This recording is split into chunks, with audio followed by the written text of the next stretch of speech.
Prezados colegas, saudações cordiais, tudo bem com vocês?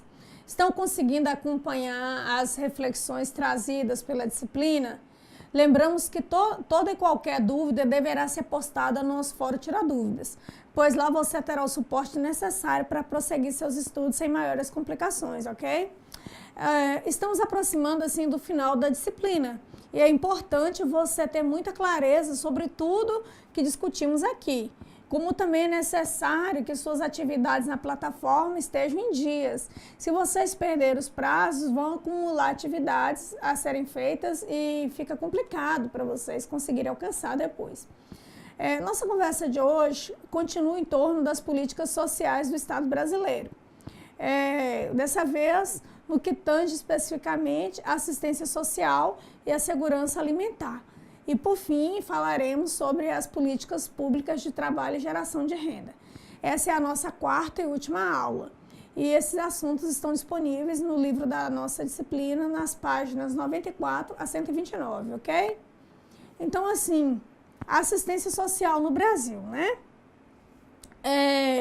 Quando em 1988, a Constituição Federal instituiu a assistência social como parte da Seguridade Social, teve início um período de mudanças estruturantes nessa política, reconhecendo a assistência social como política pública, garantindo o direito de acesso a serviços por parte de populações necessitadas, bem como o direito a uma renda de solidariedade por parte de idosos e pessoas com deficiência em situação de extrema pobreza, né? Então, assim, o novo texto constitucional abriu uma nova fase de desenvolvimento dessa política, consolidada por normatização posterior, cujos principais marcos foram a Lei Orgânica da Assistência Social, a LOAS, né?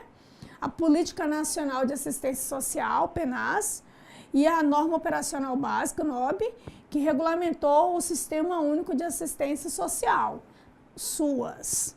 Né? Então, assim, a Constituição Federal de 88 representou, assim, um alargamento dos direitos sociais e do campo de proteção social pública no país. Seus impactos foram relevantes, tanto no que diz respeito ao desenho das políticas, quanto na definição dos beneficiários e dos benefícios. Destacamos que, em setembro de 2004, foi aprovado pelo Conselho Nacional de Assistência Social, CNAS, órgão vinculado ao Ministério do Desenvolvimento Social e Combate à Fome, a Política Nacional de Assistência Social, PNAS, que estabelece princípios e diretrizes para a implantação do Sistema Único de Assistência Social, o qual resultou de amplos debates realizados em todos os estados e no Distrito Federal durante o ano de 2004, né? Então, assim, o novo sistema é fruto de quase 2 décadas de debate e coloca em prática os preceitos da Constituição de 1988, que integra a assistência social à Seguridade Social, juntamente com a saúde e a previdência social. Então, assim, atualmente, a política de assistência social e parte da política de segurança alimentar estão sob a coordenação do Ministério do Desenvolvimento Social e Combate à Fome, o MDS. O Ministério do Desenvolvimento Social e Combate à Fome é responsável pelas políticas nacionais de desenvolvimento social, de segurança alimentar e nutricional, de assistência social e renda de cidadania no Brasil, e também gestor do Fundo Nacional de Assistência Social. Então, assim, como é a estruturação do Ministério do Desenvolvimento Social e Combate à Fome? Esse ministério ele se estrutura através da Secretaria Nacional de Assistência Social, que é um órgão responsável pela gestão nacional da Política Nacional de Assistência Social, com o objetivo de consolidar o direito à assistência social em todo o país. Também através da Secretaria Nacional de Renda de Cidadania, que é um órgão responsável pela implementação da Política Nacional de Renda e de Cidadania no país, por meio dos programas Bolsa Família e do Cadastramento Único, que é a identificação das famílias em situação de pobreza de todos os municípios brasileiros. Também através da Secretaria Nacional de Segurança Alimentar e Nutricional, que é o órgão promotor de ações voltadas ao combate à fome, para assegurar o direito do cidadão ao acesso diário à comida em quantidade, em qualidade e também a regularidade, né? Tem também a Secretaria Nacional de Avaliação e Gestão da Informação, que é o órgão responsável pela geração de informações necessárias ao acompanhamento, à avaliação e monitoramento das políticas sociais que estão a cargos desse ministério, né?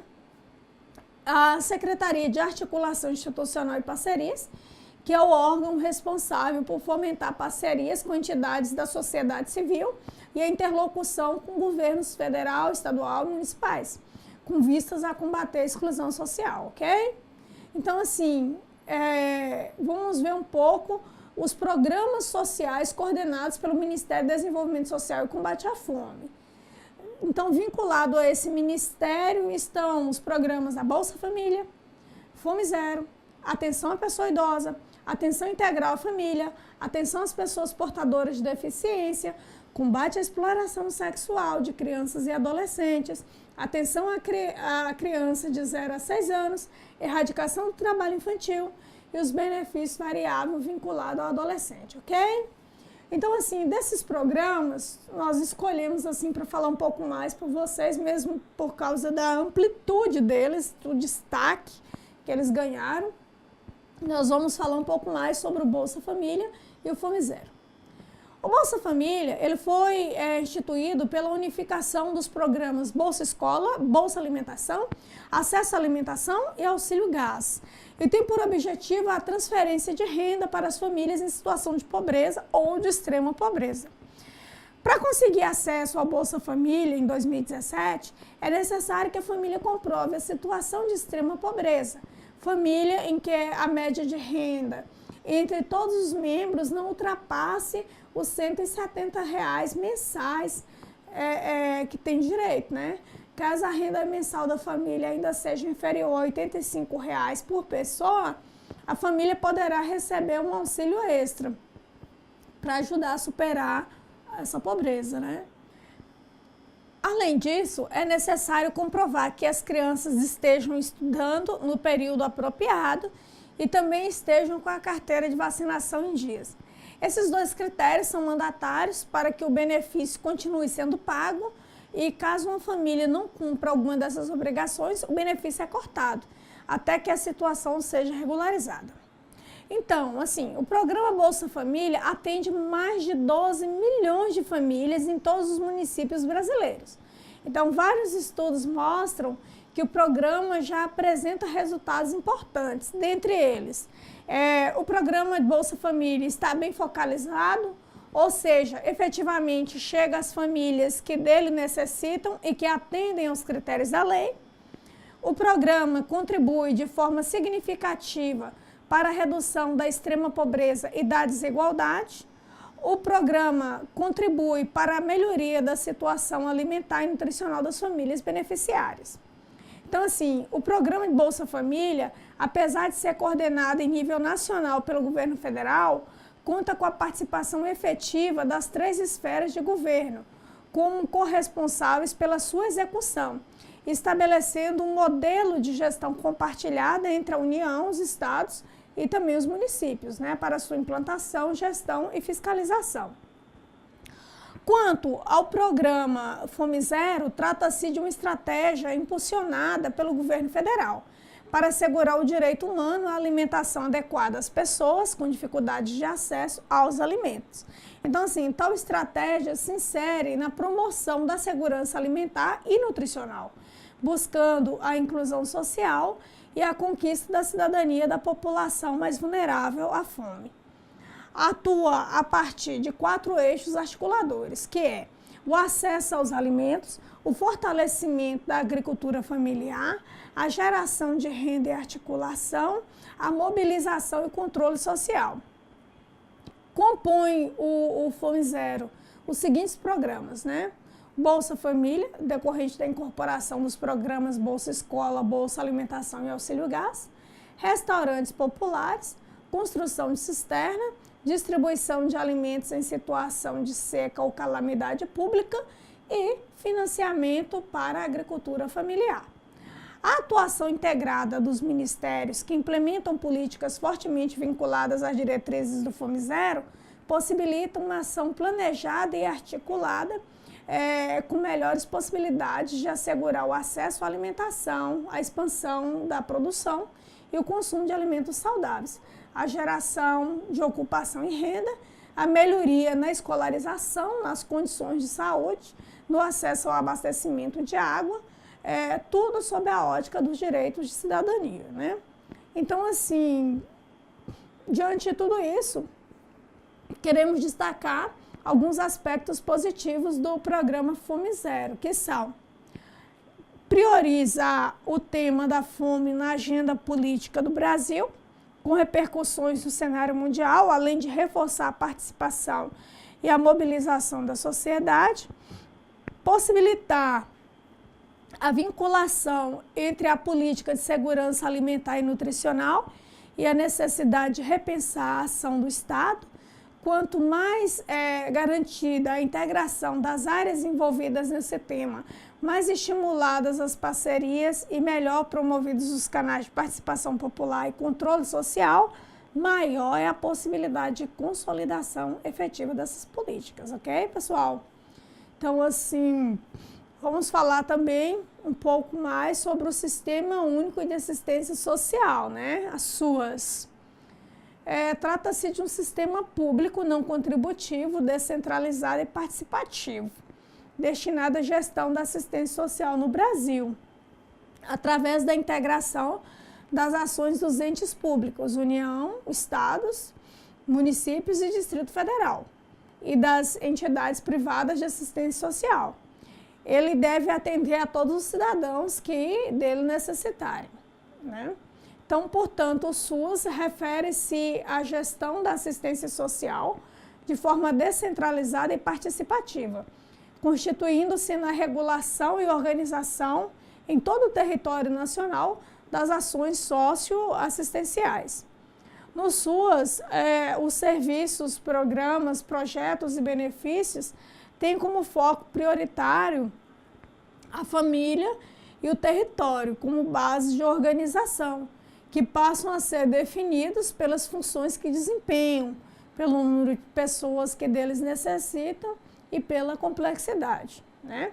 Então, assim, visando o bom funcionamento, o SUAS requer gestão compartilhada, cofinanciamento entre a União, o Estado e os municípios, definição, atribuições e competências também distribuídas entre a União, Estados e municípios, política de recursos humanos, participação da sociedade civil, informação, monitoramento e avaliação das ações implementadas.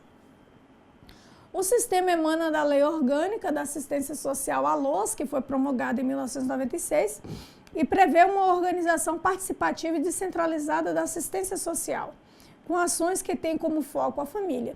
Essas ações, por sua vez, são de dois tipos. Primeiro, são ações voltadas para a proteção social básica. Elas têm caráter preventivo, né, e de inclusão social. Seus objetivos são prevenir situações de risco, fortalecendo os vínculos familiares e comunitários. Destina-se especificamente à população que vive em situação de vulnerabilidade social, decorrente da pobreza, das privações, tipo ausência de renda, precário ou nulo acesso aos serviços públicos, fragilização de vínculos afetivos, relacionais e de pertencimento social, discriminações de gêneros, etnias, por idade ou mesmo por deficiência.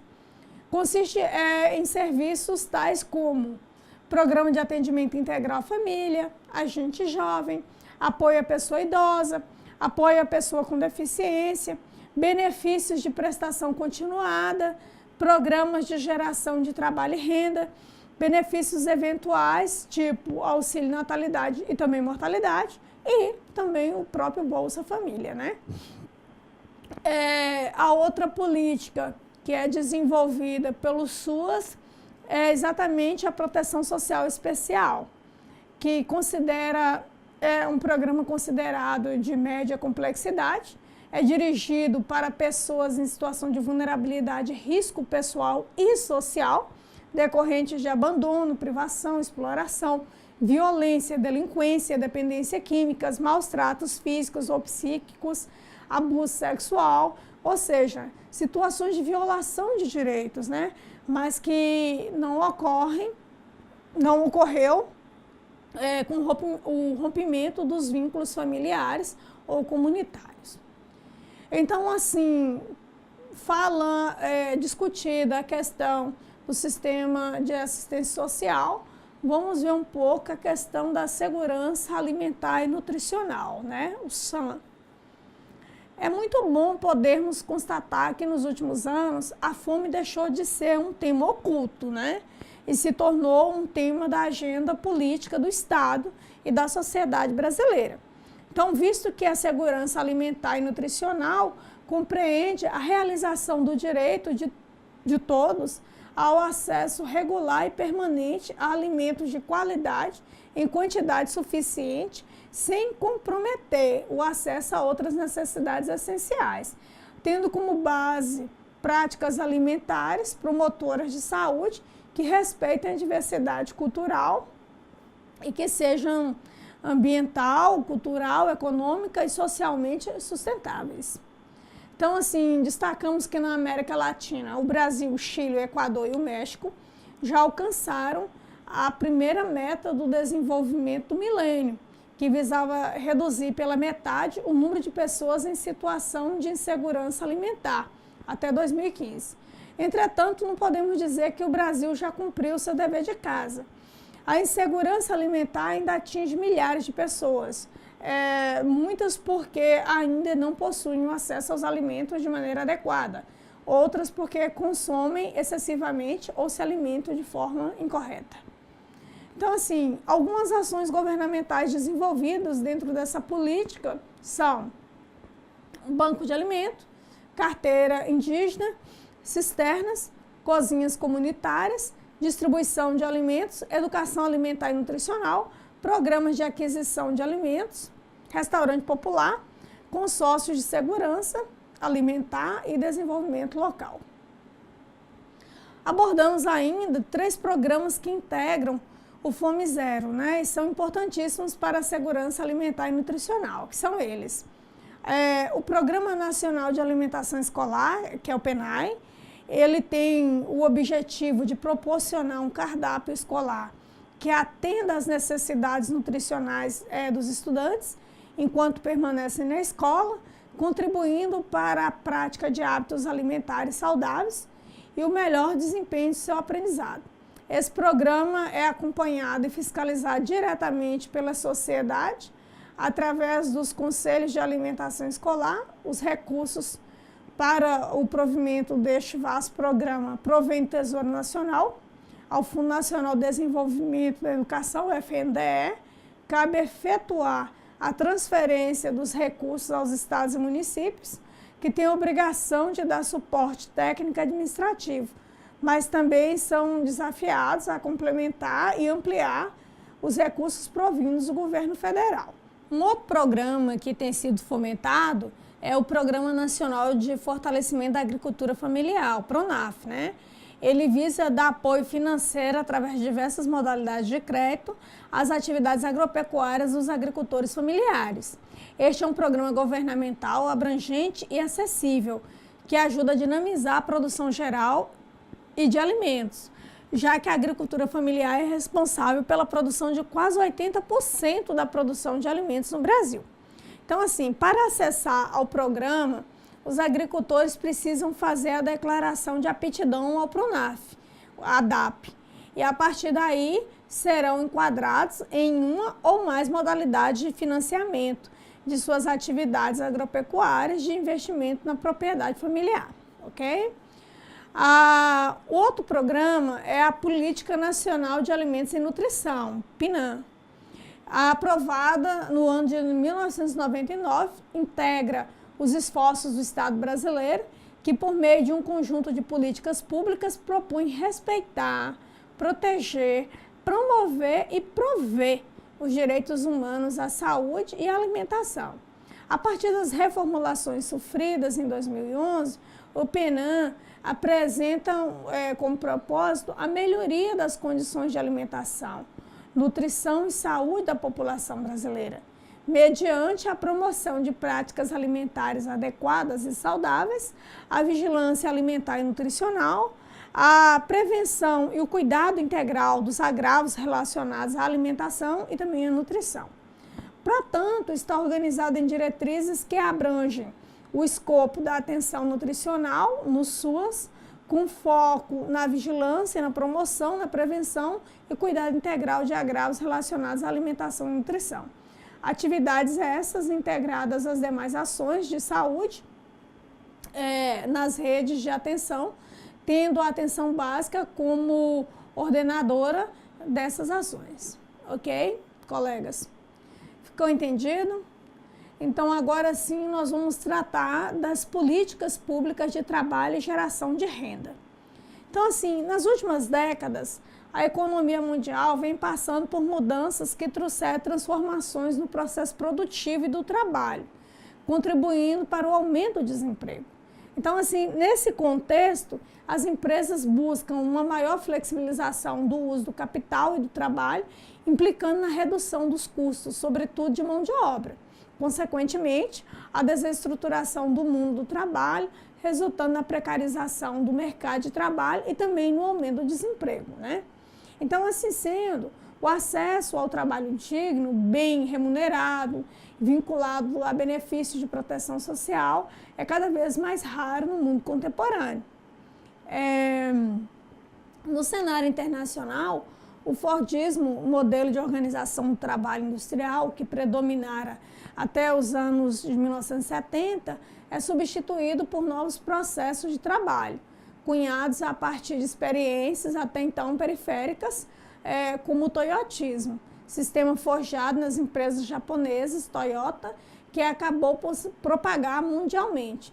Os princípios basilares do toyotismo são um processo produtivo flexível, um trabalho em equipe, a produção em pequena escala e estoque mínimo, também conhecido como just in time.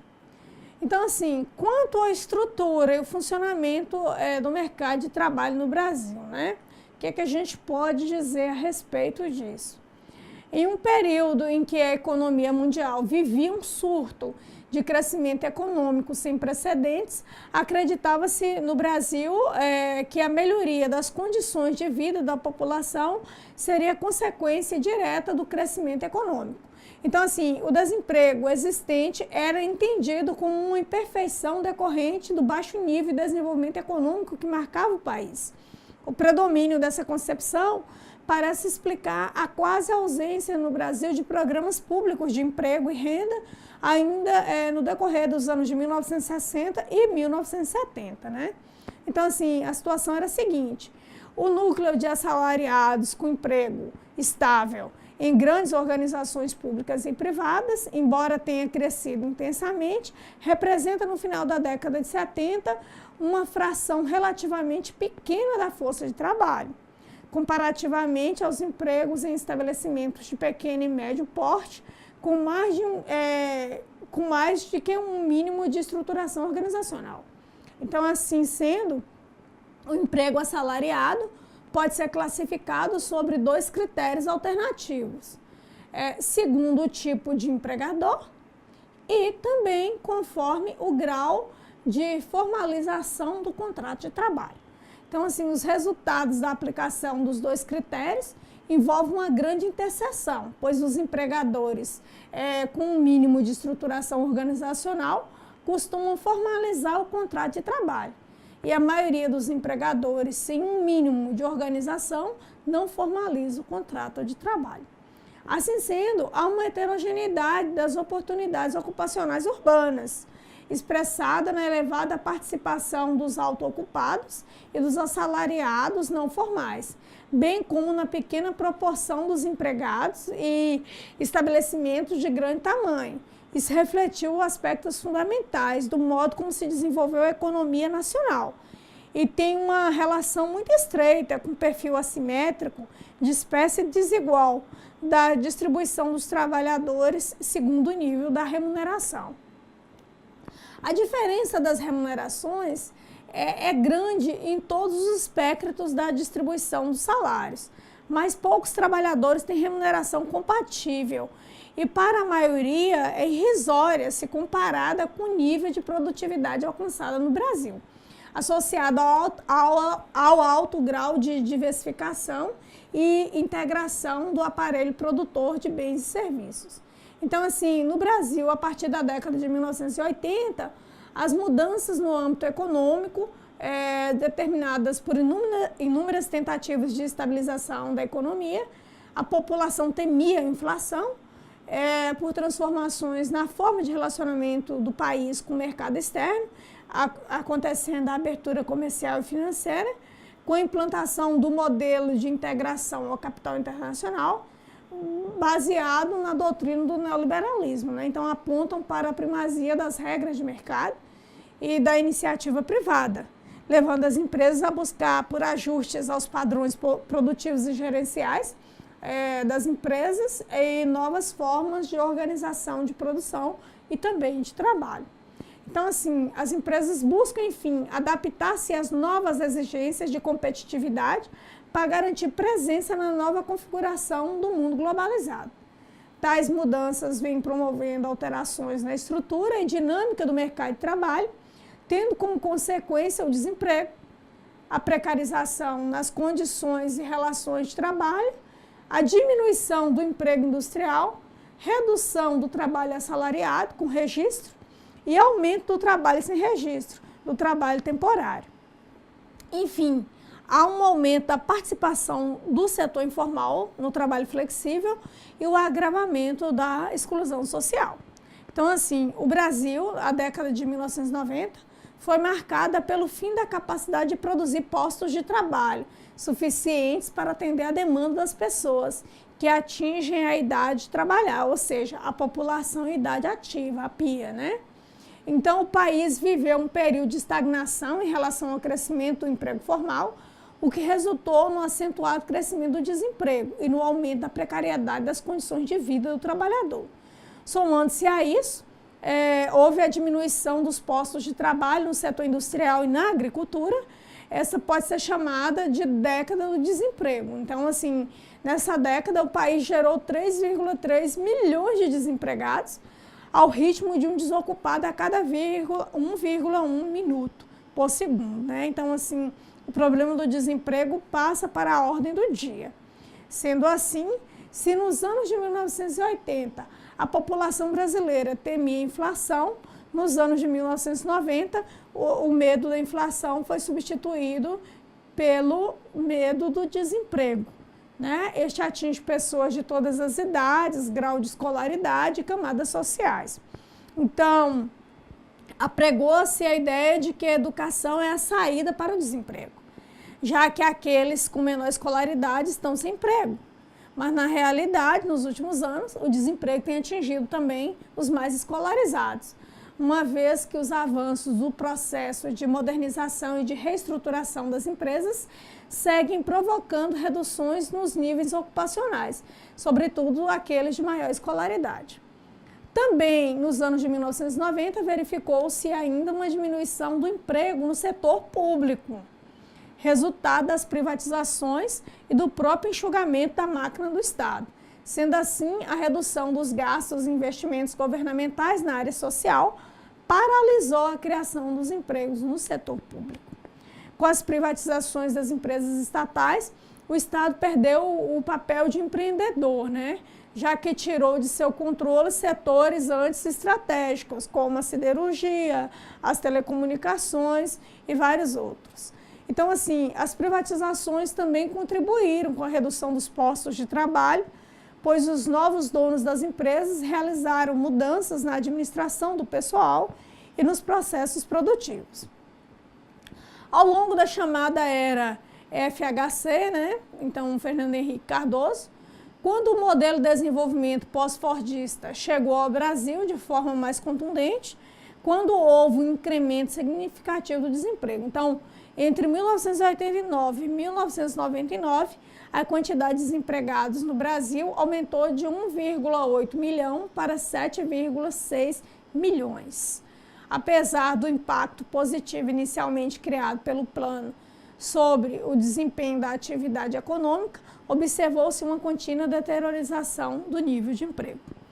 Ainda no governo de FHC, também foram criadas as políticas de qualificação profissional, que passaram a ser fundamentadas na noção de competência. Essas políticas ganharam materialidade no Plano Nacional de Formação do Trabalhador, o PLAN-FOR, desenvolvido de 1996 a 2002. E, posteriormente, no Plano Nacional de Qualificação, o PNQ, criado em 2003, no início do governo Lula. Então, assim, durante o governo Lula, na primeira década do século XXI, evidenciou-se a retomada dos índices de empregos formais, fato que gerou o surgimento de uma nova classe média, também denominada de classe C, considerando a relação entre crescimento e emprego. Entre 2001 e 2003, período no qual o aumento médio do PIB foi de 1,7%, o crescimento total do emprego formal foi de 12,6%. Posteriormente, entre 2004 e 2008, período em que o PIB cresceu em média 4,7%, o emprego formal aumentou 33,5%. Né? O governo Lula situou o plano plurianual 2004-2007 como centro de estratégia de desenvolvimento com inclusão social e a desconcentração de renda com crescimento do produto e do emprego. Entre os objetivos do plano estavam crescimento com geração de trabalho, emprego e renda. No âmbito do Ministério do Trabalho e Emprego, para enfrentar o desemprego, o referido plano pretendia fortalecer o sistema público de emprego, na ótica do desenvolvimento sustentável, a partir da geração de mais e melhores empregos, trabalho e renda, do fortalecimento do trabalho estável e do estabelecimento de políticas ativas de emprego e economia solidária, e de um sistema democrático de relações de trabalho. Então, assim, os efeitos da crise de 2008 no Brasil, sobretudo no que tange aos índices de desemprego, foi menor do que nos países desenvolvidos, em virtude dos resultados positivos das medidas anticíclicas desenvolvidas pelo governo Lula, como no caso da redução do IPI de automóveis e eletrodomésticos para proteger o emprego nas indústrias, né? Além do mais, é importante observar que muitos dos empregos criados no Brasil na primeira década do século XXI se enquadram na categoria do precariado, que abrange indivíduos ocupantes de empregos temporários, precários, terceirizados e sem as garantias tradicionais dos assalariados formais. Trata-se de uma massa de trabalhadores que hoje se constituem em um fenômeno internacional, em consequência da competitividade global e de seu intenso clamor por cada vez mais flexibilidade e submissão aos mercados financeiros. Na realidade, essas pessoas compartilham o sentimento de que seu trabalho é útil para viver, oportunista, pegar o que vier, e precário, porque é inseguro, né?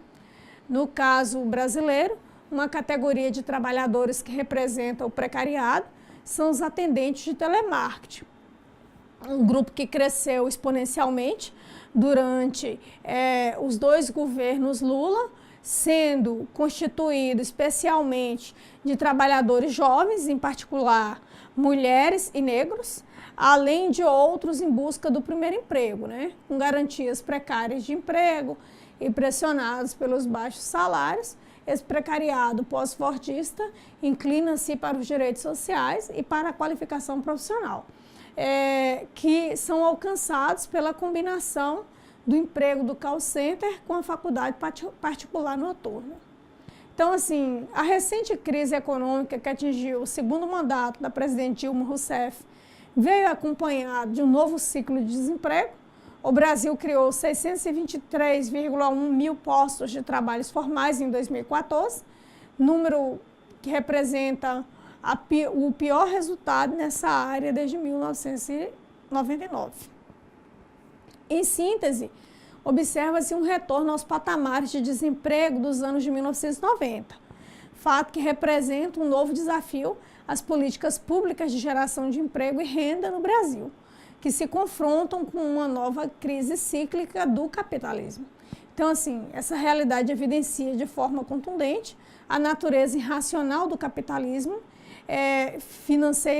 financeirizado, tornando as ações do Estado cada vez mais dirigidas a políticas compensatórias, ao mesmo tempo em que observa o enfraquecimento das políticas públicas universais de proteção ao trabalhador e de geração de novos empregos formais. Nesse sentido, atualmente, as políticas de geração de emprego e renda não estão sendo muito eficazes no enfrentamento da heterogeneidade e precariedade do mercado de trabalho no Brasil, pois estão centradas em ações de combate ao desemprego e não na alteração da situação de emprego das pessoas. Então, assim, fica aí essa situação, vocês podem acompanhar através das votações que estão acontecendo agora no Congresso, inclusive a lei da terceirização, né, que é um desmonte da CLT, algo muito atual, que está invadindo os nossos lares nesses tempos e vocês podem acompanhar de perto, ok? Então, pessoal, ficamos por aqui. Esperamos que essas videoaulas tenham ajudado vocês a entrarem na dinâmica da disciplina e ter um rumo para seus estudos. Elas não têm a pretensão de esgotar os temas em debate, mas apenas trazer mais elementos para os estudos de vocês. Grande abraço e bons estudos a todos.